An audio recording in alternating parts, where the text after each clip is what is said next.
नमस्कार दोस्तों, आपका स्वागत है पहलवान गुरुदीन ग्रुप ऑफ कॉलेज के यूट्यूब चैनल पर। मैं प्रोफेसर रंजना श्रीवास्तव, पहलवान गुरुदीन महिला महाविद्यालय से मैं आपके समक्ष एक बार फिर उपस्थित हुई हूँ समाजशास्त्र का नया वीडियो लेकर। आज हम लोग अपनी टॉपिक शुरू करने से पूर्व यदि आपने हमारे चैनल को सब्सक्राइब नहीं किया है तो प्लीज़ सब्सक्राइब करें और उसके बगल में दिए गए बेल आइकन को ज़रूर प्रेस करें ताकि हमारी सभी नई वीडियोस की नोटिफिकेशन सबसे पहले आप तक पहुंच सके। दोस्तों, लाइक और शेयर भी ज़रूर करें।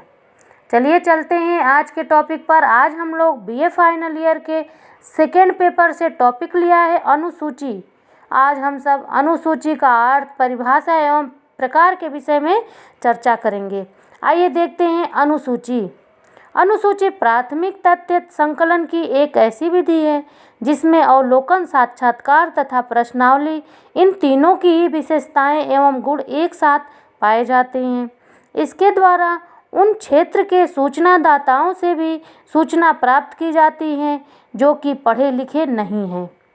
यह एक प्रत्यक्ष विधि है जिसमें साक्षात्कारकर्ता उत्तरदाता के साथ आमने सामने प्रश्न पूछकर भरता है। अतः प्रश्नों का चयन सही प्रकार से किया जाना आवश्यक होता है। यह प्रश्नों की एक औपचारिक तालिका या फॉर्म होती है जिसका प्रयोग द्वितीयक समंक तथा तथ्य संकलन में होता है। अनुसूची के माध्यम से वैयक्तिक मान्यताओं, सामाजिक अभिवृत्तियों, विश्वासों, विचारों, व्यवहार प्रतिमानों, समूह व्यवहारों, आदतों तथा जनगणना आदि से संबंधित तथ्यों का संकलन किया जाता है। यही कारण है कि सामाजिक शोध में यह प्रमुखता से प्रयुक्त होती हैं। प्राथमिक तथ्यों के संकलन की यह एक विधि है। अनुसूची को उत्तरदाता के पास डाक द्वारा भेजी जाती है। अनुसूची में अवलोकन, साक्षात्कार तथा प्रश्नावली तीनों की ही विशेषताओं एवं गुणों का समन्वय पाया जाता है। अनुसूची एक फॉर्म के रूप में प्रश्नों की तरह एक लिखित सूची होती है जिसमें अध्ययन विषय से संबंधित प्रश्न एवं सारणियाँ होती हैं जिसे क्षेत्रीय कार्यकर्ता सूचनादाता से पूछकर या व्यक्तिगत रूप से अवलोकन करके भरता है। सभी क्षेत्रीय कार्यकर्ता यदि समान प्रश्न पूछते हैं तब अनुसूची में सजातीय सूचना एकत्र होती है। अनुसूची की परिभाषा।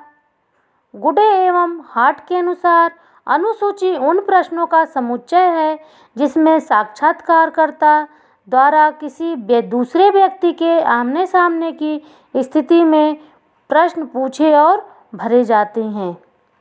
पीबी यंग के अनुसार यह गणना की एक विधि है जिसका प्रयोग औपचारिक एवं मानवीकृत गवेषणाओं में विभिन्न प्रकार के परिमाणात्मक तथ्यों के लिए किया जाता है। अब अनुसूची के प्रकार। यंग, लुंडबर्ग तथा अन्य समाजशास्त्रियों ने अनुसूची को कई प्रकार से विभाजित किया है। अनुसूची को मुख्यतः निम्न प्रकार हो सकते हैं। पहला, अवलोकन अनुसूची। इसका प्रयोग अवलोकनकर्ता कार्य को व्यवस्थित, क्रमबद्ध एवं प्रभावी बनाने में करता है। इसमें प्रश्न के स्थान पर सारणी का प्रयोग होता है। अतः प्रश्न रचना की तरह कुछ मोटी बातों का उल्लेख रहता है जिसमें विषय के अनुसार क्रमबद्ध रूप से घटती घटनाओं का अवलोकनकर्ता विवरण स्वयं देकर लिखता है। यह विषय क्षेत्र को सीमित करने एवं आवश्यक तथ्यों पर ध्यान देने में सहायक होती हैं। दूसरा, मूल्यांकन अनुसूची। इस प्रकार का प्रयोग किसी विषय के बारे में लोगों की अभिवृत्ति, रुचि, राय, विश्वास तथा अभिमति आदि के सांख्यिकी मापन हेतु किया जाता है जिसे बाद में सांख्यिकी आंकड़ों में व्यक्त किया जाता है। समाजशास्त्रीय शोध में दहेज प्रथा, बाल विवाह, मादक द्रव्य व्यसन जैसी गंभीर समस्या को निर्बल बनाने वाले कारकों का अध्ययन इस विधि से होता है। इसी प्रकार राजनीतिक शोध में राजनीति में जाति की भूमिका, पंचायती राज में महिला भागीदारी आदि विषयों में प्रश्न पूछकर उत्तरदाताओं की पसंद ज्ञात की जाती है। इसके द्वारा सूचनादाता की पसंद, नापसंद तथा पक्ष विपक्ष के विचारों को जाना जाता है। तीसरा, संस्था सर्वेक्षण अनुसूची। किसी संस्था के समक्ष उत्पन्न होने वाली अथवा उसमें विद्यमान समस्याओं का निरीक्षण करने में इस प्रकार की अनुसूची का प्रयोग होता है। इस प्रकार की विभिन्न संस्थाओं की कार्यप्रणाली तथा समाज में उनकी परिस्थिति की तुलना करने में यह प्रयुक्त होती है। धर्म, परिवार व शिक्षा आदि के पक्षों का इसी विधि से अध्ययन होता है। चौथा, साक्षात्कार अनुसूची।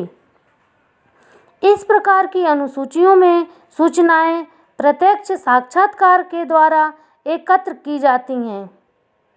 इसमें निश्चित प्रणन अथवा खाली सारणी भी दी होती हैं जिन्हें साक्षात्कारकर्ता सूचनादाता से पूछकर भरता है।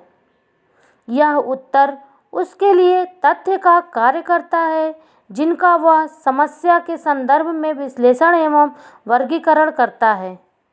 इसके द्वारा विश्वसनीय एवं प्रमाणित सूचनाएं प्राप्त होती हैं।